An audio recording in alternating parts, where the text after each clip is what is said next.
안녕하세요. 말씀과 함께 기도. 오늘은 27일차 요한복음 4장부터 6장까지 내용 살펴보도록 하겠습니다. 요한복음 4장부터 6장까지도 굉장히 중요한 내용들이 많이 있습니다. 그래서 부지런히 한번 가보도록 하겠습니다. 자, 4장 처음에는 우리 사마리아에 있는 수가라는 동네, 바로 우물가에서 예수님께서 한 여인을 구원하시는 그러한 장면이죠. 여러분들이 꼭 이제 이 가이드를 보고 말씀을 읽으셔서 확인하시길 바랍니다. 자, 배경을 먼저 말씀드리면 그 당시에 유대인과 사마리아인은 서로 뭘 안 했습니까? 상종하지 않았습니다. 아예 그 지역에 들어가지도 않았습니다. 그러니까 예를 들면 이런 거예요. 서울에서 그 부산을 가려면 대전을 거쳐가야 되잖아요. 근데 저기 강릉으로 해가지고 포항으로 해서 이렇게 내려가는 거예요.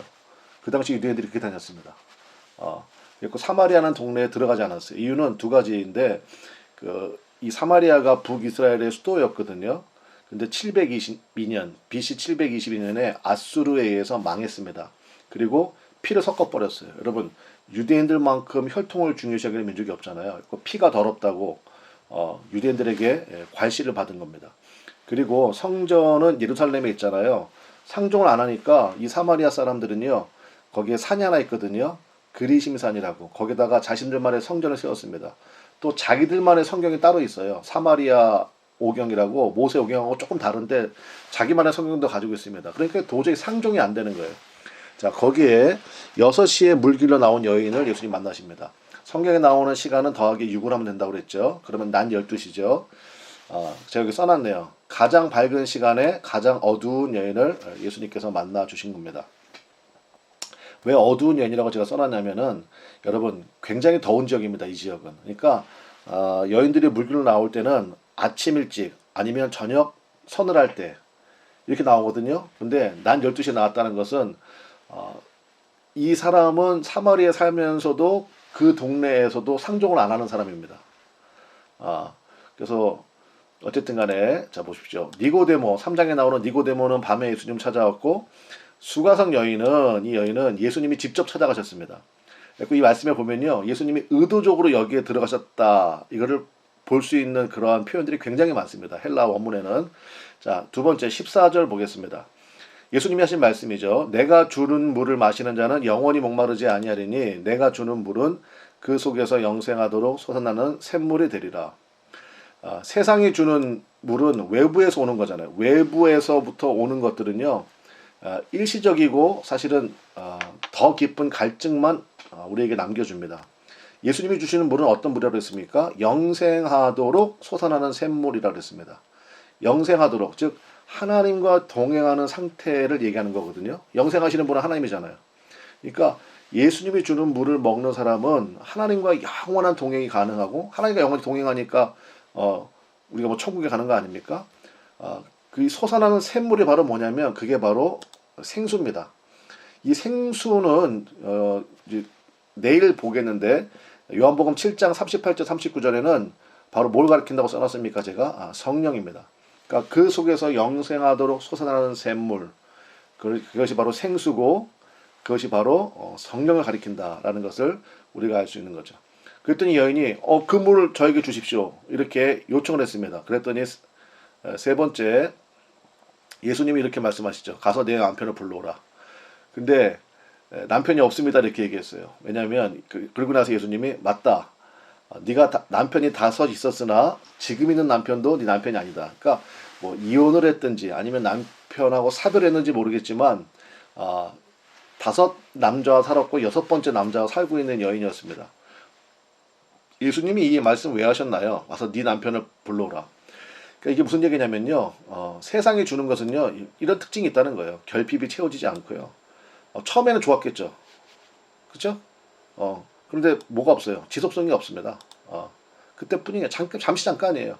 그러니까 참된 안식과 만족은 예수님에게만 있다라는 것을 이 여인의 고백을 통해서 드러내는 거죠. 그래서 때로는요. 자신의 가장 깊은 아픔이 드러나야 생수의 강이 터져 나옵니다. 예수님 앞에 나왔을 때 예수님이 뜬금없이 막 이렇게 말씀하실 때가 있어요. 그거는 드러내시는 거예요. 고백하게 만드시는 겁니다. 예, 제 안에 결핍이 채워지지 않습니다. 잠시 잠깐뿐입니다. 더 깊은 갈증만 있습니다. 주님이 필요합니다. 그래야 예수님 붙들게 되잖아요. 자, 그리고 나서 예수님이 23절에 이렇게 말씀하십니다. 아버지께서는 자기에게 이렇게 예배하는 자들을 찾으시느니라. 하나님은 여기시니 예배하는 자가 영과 진리로 예배할지니라. 이 여인이 물었거든요. 아까 말씀드렸죠. 이 사람들은 예루살렘이 아니라 그리심산에 자기들만의 성전을 가지고 있었거든요. 그러니까 어느 장소에서 예배하는 게 맞습니까? 이렇게 물어봤을 때 예수님께서 장소가 중요한 게 아니고 때가 중요하다. 그때는 어느 때냐? 바로 지금이라는 거예요. 예수님이 오신. 이렇게 예배하는 자들을 찾으신다. 하나님은 영이시니 예배하는 자가 뭐로 예배해야 됩니까? 영과 진리로. 영이라는 것은 그러니까 깊은 것까지도 통달하시는 성령님을 가리키죠. 한마디로 얘기하면 철든 마음입니다. 철든 마음, 깨닫는 마음. 진리, 성경에서 진리는 예수님이거든요. 그러니까 성령과 예수님으로 예배하는 곳이면 그곳이 어디든지 그것이 참된 예배라는 거예요. 이 말씀을 듣고 28절에 보니까 이 여인이 물길로 나왔잖아요. 근데 물동이를 버려두고 동네 사람에게 달려갔습니다. 여러분, 저는 여기서 굉장히 은혜 받거든요. 상종하지 않는 사람이에요, 이 여인은. 동네 사람이 이 여인을 왕따시켰든지 아니면 이 여인이 동네 사람 전체를 왕따시켰든지 어쨌든 상종하지 않는 사람인데 동네 사람들에게 달려갔습니다. 저기 써놨죠. 예수님 만나면요, 모든 장벽이 다 깨지는 게 정상입니다. 여러분 어떻습니까? 여러분은 상종하지 못할 인간이 아직도 있으신가요? 그거 안 되죠. 예수님 만나면요, 모든 장벽이 다 깨지게 되어 있습니다. 또 하나 좀 의미 있는 것은 존칭이 변한데, 이 여인이요, 예수님을 처음에는 유대인 남자라고 불렀다가 9절에, 11절에는 주여라고 불렀다가 19절에는 선지자라고 불렀다가 마지막 29절에는 예수님을 그리스도, 메시아, 나의 구주 이렇게 고백합니다. 그리고 이제 동네 사람들이 나왔어요. 동네 사람들이 이 여자 말을 듣고 나와서 성경에 보니까 예수님이 그 동네 사람들의 간청으로 인해서 그 동네에 이틀을 더 유하셨습니다. 그래서 42절에 그 동네 사람들이 하는 얘기, 그 여자에게 말하되 이제 우리가 믿는 것은 내 말로 인함이 아니니 이는 우리가 친히 듣고, 같이 읽어볼까요? 그가 참으로 세상의 구주신 줄 알미라 하였더라.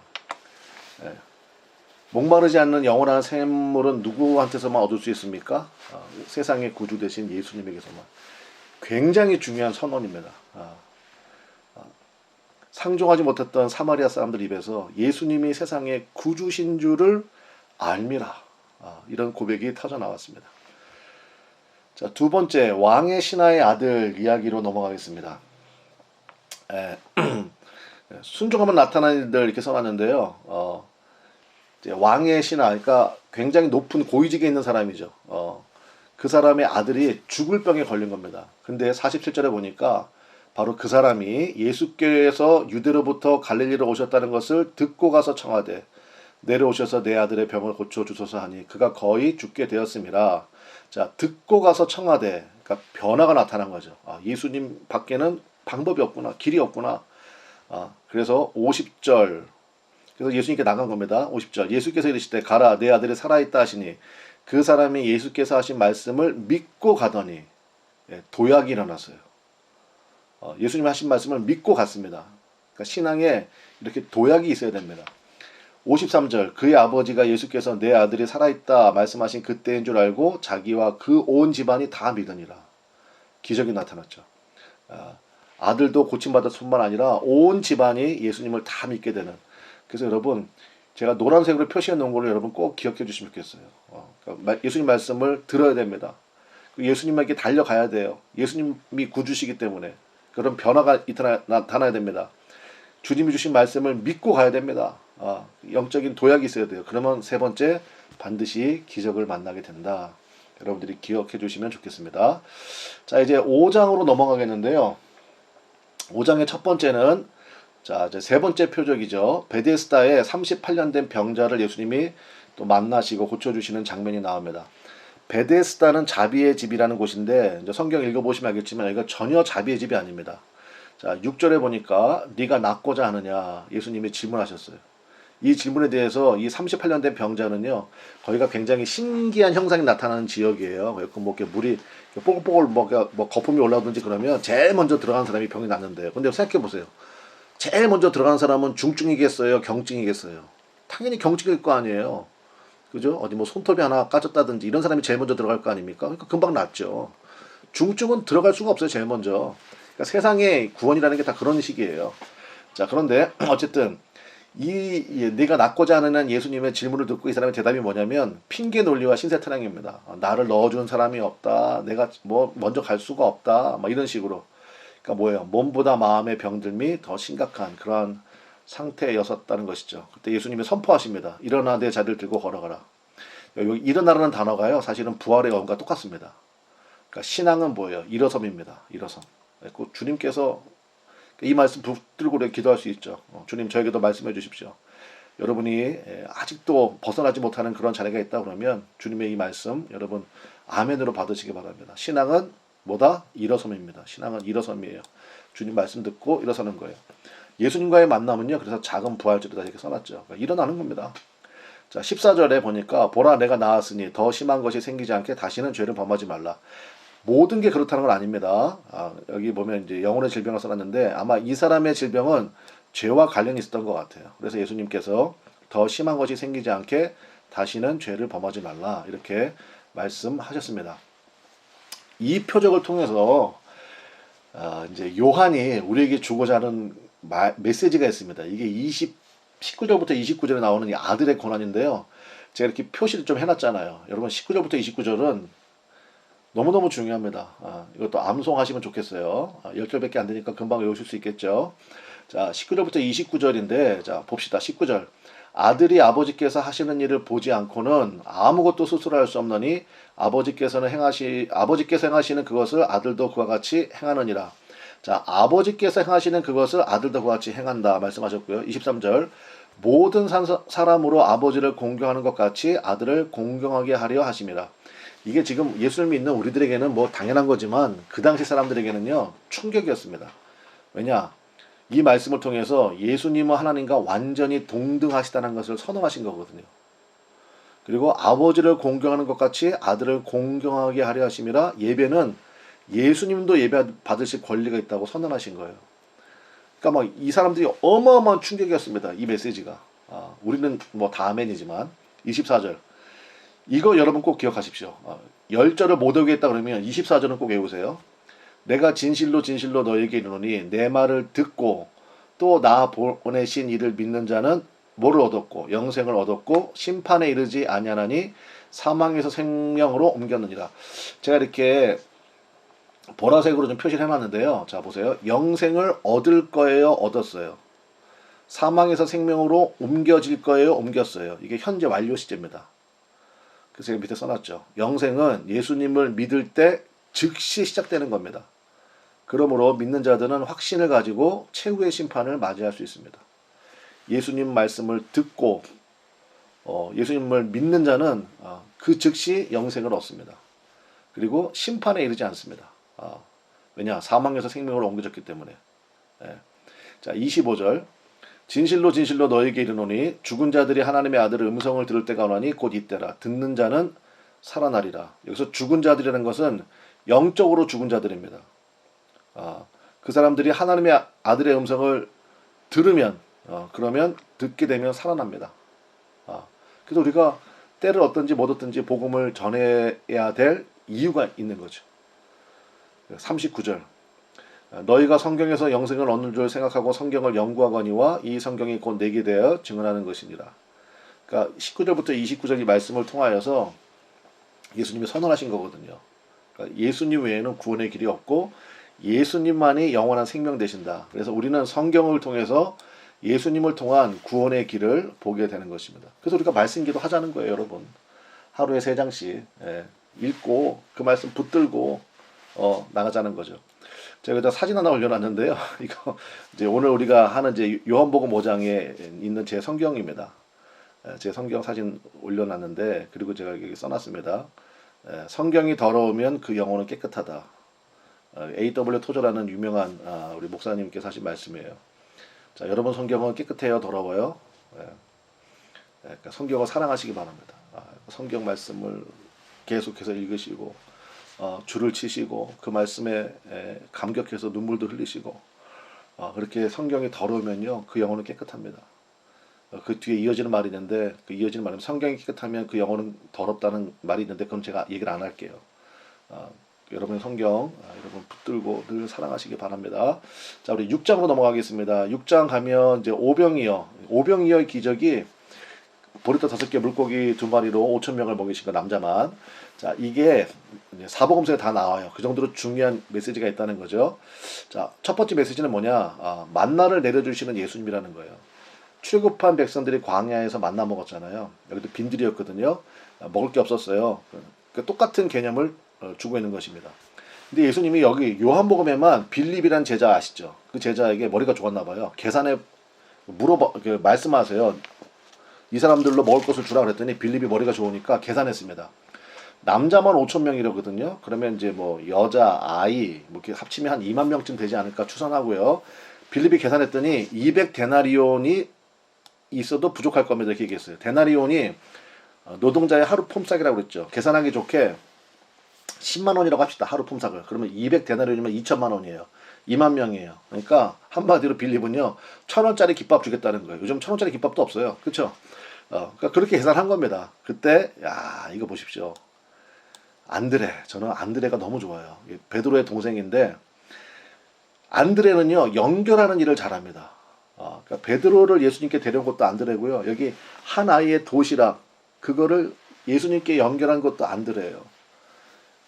여러분 정말 안드레 너무너무 귀한 사역이에요. 연결하는 사역입니다. 그랬더니 예수님이 그걸 받으셔가지고 여러분 아시는 것처럼 다 배불리 먹이셨잖아요. 그리고 나서 이어지는 메시지인데 34절에 그들이 이르되 주여 이 떡을 항상 우리에게 주소서. 그러니까 배불리 먹은 다음에 그러니까 항상 내게 오는 자는 영원히 줄이지 않는다 하신 말씀 가운데서 이제 무리들이 요구한 거죠. 이 떡을 항상 우리에게 주소서. 여러분 이거 어디서 많이 듣던 얘기 아니에요? 4장에 나오는 수가성 여인의 집과 같죠. 이 샘물을 나에게 주셔서 내가 다시 여기 물길로 나오지 않게 해주소서. 그러니까 모든 사람들이는 갈증이 있는 거죠. 그때 35절 예수께서 이르시되 나는 생명의 떡이니 내게 오는 자는 결코 줄이지 아니할 터이요 나를 믿는 자는 영원히 목마르지 아니하리라. 여러분 이게 떡이라고 그러니까 떡신한 분 계시죠. 근데 원문은요 생명의 밥입니다. 밥. 네, 생명의 밥. 그게 무슨 얘기예요? 필수적인 거고요. 모든 사람에게 적합하고요. 밥은 우리가 매일 먹죠. 너무 자주 먹어서 문제죠. 뭐. 예수님과의 교제가 매일매일 이어야 된다라는 메시지를 가지고 있는 겁니다. 그러니까 내게 오는 자, 그러니까 역설적으로 들리지 않습니까? 너 줄이지 않았니 영적으로? 너 영적으로 목마르지 않니? 그런 의미에서 목마름은요 사실은 은혜입니다. 왜요? 예수님을 바라보게 만들기 때문이죠. 자 이제 2개만 하고 마치겠습니다. 40절 내 아버지의 뜻은 아들을 보고 믿는 자마다 영생을 얻는 이것이니 마지막 날에 내가 이를 다시 살리려 하시니라. 아버지 뜻이 뭡니까? 아들을 보고 믿는 자마다 영생을 얻는 겁니다. 그리고 44절 나를 보내신 아버지께서 이끌지 아니하시면 아무도 내게 올 수 없으니 오는 그를 내가 마지막 날에 다시 살리리라. 여러분 보십시오. 나를 보내신 아버지께서 이끌지 아니하시면 아무도 내게 올 수 없다. 즉 우리 스스로는요 예수님께 올 수 있는 도덕적 영적 능력이 전혀 없습니다. 여러분 어떻게 동의하십니까? 뒤집어 말하면 지금 만일 당신이 예수님을 바라보고 있다면 아버지께서 당신을 이끄신다는 결정적인 증거가 됩니다. 아버지께서 나를 이끌고 계시기 때문에요. 여러분이 지금 이 영상을 보고 예수님을 바라보고 기도하는 거예요. 그 얘기는 뭐예요? 여러분이 영생을 얻었다는 것입니다. 이거보다 더 큰 은혜가 있습니까? 여러분 4장, 5장, 6장 여러분에게 가이드 말씀드렸는데 여러분이 직접 눈으로 읽으시고 그 말씀 붙들고 깊은 기도의 자리로 들어가는 은혜가 있으시기를 바랍니다. 내일 뵙겠습니다. 감사합니다.